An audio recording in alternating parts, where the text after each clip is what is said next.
Hello students, YouTube के channel management with DP Singh में आप सभी का स्वागत है। आज अपने इसमें कंपनी लॉ के अंतर्गत कंपनी अधिनियम 2013 के अनुसार कंपनी, इसकी विशेषताएं या नेचर कह दें, इसके उद्देश्य आदि बातों पर चर्चा करेंगे। इसे समझने का प्रयास करेंगे। स्टूडेंट्स, व्यवसायिक जगत में देखें तो आज हमें बहुत से ऐसे व्यवसायिक संगठन दिखाई देते हैं जो अपने साथ कंपनी अधिनियम में पंजीयन करवाए बिना ही कंपनी का नाम जोड़ लेते हैं। जैसे हम कहते हैं Ramesh and company, Suresh and company. इस प्रकार से ये जो नाम लगाए जाते हैं जिनका पंजीयन कंपनी अधिनियम अनुसार नहीं होता और ये अपने साथ कंपनी लगा लेते हैं, तो ऐसे जो तकनीकी रूप से और वैधानिक रूप से ऐसे संगठनों की कोई कंपनी के अनुसार मान्यता नहीं होती। अर्थात कंपनी विधान के अनुसार इसका ना तो रजिस्ट्रेशन होता है, समामेलन होता है और वैधानिक रूप से भी ये गलत होते हैं। इसके लिए आवश्यक है कि तभी कंपनी का नाम लगाया जा सकता है जब वो कंपनी अधिनियम 2013 या उससे पहले के कंपनी विधान के अंतर्गत रजिस्ट्रेशन या उनका समामेलन हुआ हो। इस प्रकार ये कह दे, ये अधिनियम किसी भी संगठन को कंपनी के रूप में तभी मान्यता देता है जब उसका समामेलन इस अधिनियम के अंतर्गत या इससे पहले के जो कंपनी विधान थे उसके अधीन उसका समामेलन हुआ हो। आइए स्टूडेंट्स, कंपनी की डेफिनेशंस को देखते हैं।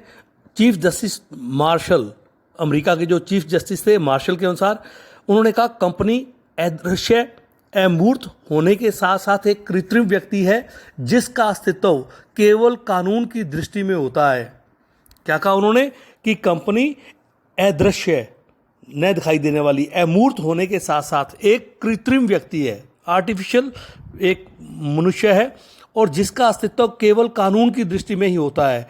कानून द्वारा निर्मित होने के कारण इसमें वे ही विशेषताएं होती है जो इसको जन्म देने वाले अधिकार पत्र के रूप में स्पष्ट की गई होती है और यहाँ ये कह दें जो इसके अस्तित्व में लाने में सहायक होती हैं वही इसके अंतर्गत विशेषताएं पाई जाती हैं।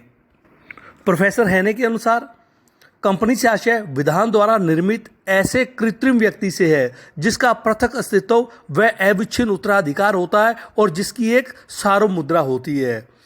तीन बातें हैं जिसमें कृत्रिम व्यक्ति है, इसका पृथक अस्तित्व होता है और इसका अविच्छिन्न उत्तराधिकार होता है और जिसकी एक सार्वभौम मुद्रा होती है जिसके द्वारा ये अपने आप को उत्तरदायी ठहराती है। इस प्रकार अपने निष्कर्ष रूप में कह सकते हैं कि कंपनी एक ऐसा संगठन या संस्था है जो वर्तमान में कंपनी अधिनियम या इससे पहले के किसी अधिनियम के अधीन समामेलित है या रजिस्टर्ड है और कानून की दृष्टि में कंपनी एक कृत्रिम व्यक्ति है। यह अदृश्य और अमूर्त व्यक्ति है जिसका निर्माण करने वाले व्यक्ति अथवा व्यक्तियों से पृथक इसका वैधानिक अस्तित्व होता है। इसको अविच्छिन्न उत्तराधिकार प्राप्त होता है।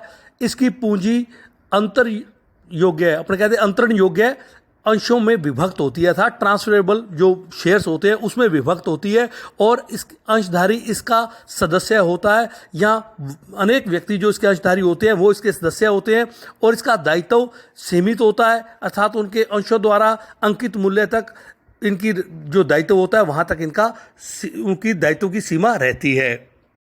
कंपनी अधिनियम के उद्देश्यों में हम प्रमुखतः कह दें आर्थिक सुविधाजनक प्रावधानों के द्वारा कंपनियों में निवेश को प्रोत्साहित करना,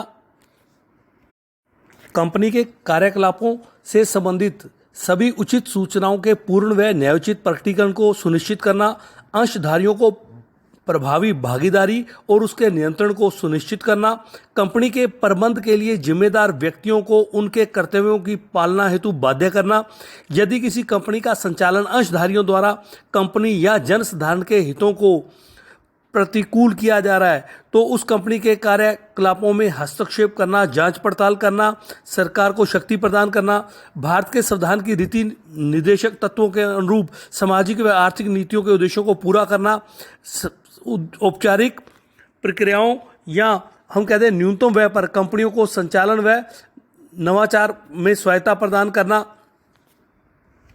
निवेश व उन्नति के लिए एक सकारात्मक विश्वास का वातावरण बनाना, देश में आर्थिक गतिविधियों को एक नियोजित तरीके से और नियंत्रित तरीके से संचालित करना, ये इसके प्रमुख उद्देश्यों में सम्मिलित होता है। आइए स्टूडेंट्स, कैरेक्टरिस्टिक्स या नेचर ऑफ कंपनी के बारे में चर्चा करते हैं, उसे समझने का प्रयास करते हैं। तो सबसे पहले आता है एक समामेलित संस्था या कहते हैं कारपोरेटेड इंस्टीट्यूशन या बॉडी। कंपनी एक ऐसी संस्था या हम कह दें जिसका रजिस्ट्रेशन भारतीय कंपनी अधिनियम 2013 में या इससे पहले के अधिनियम के अनुसार जिसका समामेलन करवाया गया है, और कोई भी कंपनी का अगर समामेलन इन अधिनियमों के अंतर्गत नहीं हुआ तो उसे कंपनी नहीं माना जाएगा। इसलिए ये कहा जाए कि कंपनी अधिनियम 2013 में जिस संस्था का समामेलन हुआ है उसे समामेलित संस्था कहा जाएगा, उसे कंपनी माना जाएगा। व्यक्ति और व्यक्तियों द्वारा समामेलित या कह दे इनकॉर्पोरेटेड बाय पर्सन्स, कंपनी एक ऐसी संस्था है हम कह दे जिसमें व्यक्ति और व्यक्तियों द्वारा इसका समामेलन करवाया जाता है, जिसमें 2 या 2 से अधिक व्यक्ति मिलकर इसका समामेलन करवाते हैं। आधुनिक समय में कंपनी का जो समामेलन है ये एक प्राकृतिक या सजीव व्यक्ति द्वारा अथवा 2 या 2 से अधिक व्यक्तियों द्वारा करवाया जा सकता है। थर्ड इसकी जो करेक्टर आता है वो आता है अभिदाता या सब्सक्राइबर। प्रत्येक कंपनी का समामेलन जो है अभिदाता या अभिदाताओं द्वारा करवाया जाता है। एक व्यक्ति कंपनी में केवल एक ही अभिदाता होता है, निजी कंपनी में कम से कम 2 अभिदाता होते हैं, जबकि सार्वजनिक कंपनी में कम से कम 7 अभिदाता या हम कहते हैं सब्सक्राइबर होना जरूरी होता है, अनिवार्य होता है। सदस्यों की संख्या, यदि एक व्यक्ति कंपनी है तो उसमें न्यूनतम और अधिकतम एक ही व्यक्ति की सदस्य संख्या होती है, और यदि निजी कंपनी है तो कम से कम 2 व्यक्ति उसमें होना अनिवार्य है। ऐसी निजी कंपनी में अधिकतम 200 सदस्य हो सकते हैं, और जबकि सार्वजनिक कंपनी में न्यूनतम या पब्लिक कंपनी है उसमें न्यूनतम 7 सदस्यों का होना आवश्यक है। इसमें अधिकतम सदस्यों की सीमा पर कोई प्रतिबंध नहीं है। नेक्स्ट आ जाता है विधान के अधीन निर्मित कृत्रिम व्यक्ति, an artificial person formed under law. ये अपने देखा था पहले इसके डेफिनेशन में कि कंपनी अदृश्य, अमूर्त और कृत्रिम व्यक्ति है। इसका अस्तित्व केवल कानून की दृष्टि में ही होता है। नेक्स्ट आता है पृथक वैधानिक अस्तित्व, सेपरेट लीगल एंटिटी। हम ये देखते हैं कि कंपनी में जो व्यक्ति होते हैं उनसे कंपनी का अस्तित्व भिन्न होता है, पृथक होता है। अर्थात जो कंपनी का अस्तित्व उन लोगों या सदस्यों से भिन्न और स्वतंत्र रहता है जो इसकी स्थापना करते हैं या इसके अंशों को क्रय करते हैं। इससे कंपनी बिल्कुल अलग होती है। इसलिए ये कहा गया कि कंपनी की जन्म और मृत्यु इसके विधान के अंतर्गत ही होती है, अर्थात जिस विधान के अंतर्गत इसका निर्माण होता है मृत्यु भी विधान के अनुसार ही इसकी होती है। इसका अविच्छिन्न उत्तराधिकार होता है, अर्थात कंपनी की यह विशेषता है कि इसका अस्तित्व स्थायी होता है और इसको अविच्छिन्न उत्तराधिकार है जिसको छिन्न भिन्न नहीं किया जा सकता। यह विधान के अनुसार ही बनाई जाती है और उस विधान के अंतर्गत इसका विघटन होता है। नेक्स्ट आता है सार्वमुद्रा, कॉमन सील। जैसा हमने देखा था कंपनी की एक सार्वमुद्रा होती है जिसके द्वारा ये अपने आप को उत्तरदायी ठहराती है। नेक्स्ट आता है सीमित दायित्व, लिमिटेड लायबिलिटी।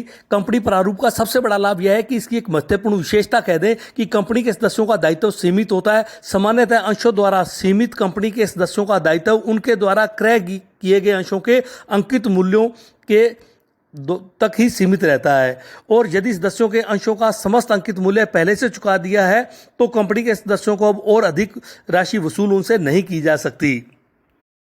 इसी प्रकार गारंटी द्वारा सीमित कंपनी की दशा में प्रत्येक सदस्य का दायित्व उनके द्वारा दी गई गारंटी की राशि तक सीमित रहता है और कंपनी के समापन पर उनको वो राशि का भुगतान करना पड़ता है। असीमित दायित्व वाली कंपनी के सदस्यों को कोई दायित्व की कोई सीमा नहीं होती है। शेयर कैपिटल या अंश पूंजी आता है। कोई भी कंपनी अंश पूंजी के साथ अथवा बिना अंश पूंजी के पंजीकृत करवाई जा सकती है। यहां तक कि जो कंपनी अंश पूंजी के साथ पंजीकृत करवाई जाती है उसमें भी न्यूनतम अंश पूंजी का होना आवश्यक नहीं है। फलतः कोई भी कंपनी अंश पूंजी वाली कंपनी कितनी भी राशि के साथ अपनी अंश पूंजी के साथ पंजीकृत करवा सकती है। नेक्स्ट आता है ट्रांसफरेबल शेयर, अंतरणीय अंश। कंपनी के अंश अंतरित किए जा सकते हैं। एक सार्वजनिक कंपनी के अंशधारी अपने अंशों को कंपनी के अंतर नियमों में निर्धारित प्रक्रिया के अनुसार स्वतंत्रता पूर्वक ट्रांसफर कर सकते हैं। निजी कंपनी के अंशों के ट्रांसफर पर कुछ प्रतिबंध होते हैं जिसका उल्लेख कंपनी अंतर नियमों में रहता है।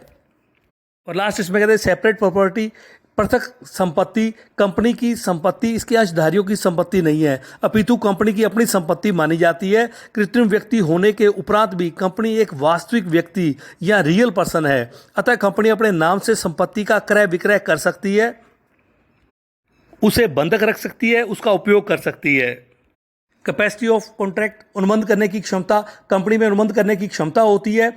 उसके सीमा नियमों की सीमा के भीतर रहती है। सीमा नियम की सीमा के बाहर किया गया अनुबंध कंपनी के अधिकारों के बाहर होता है। ऐसा अनुबंध अवैध व परिवर्तनीय नहीं हो सकता।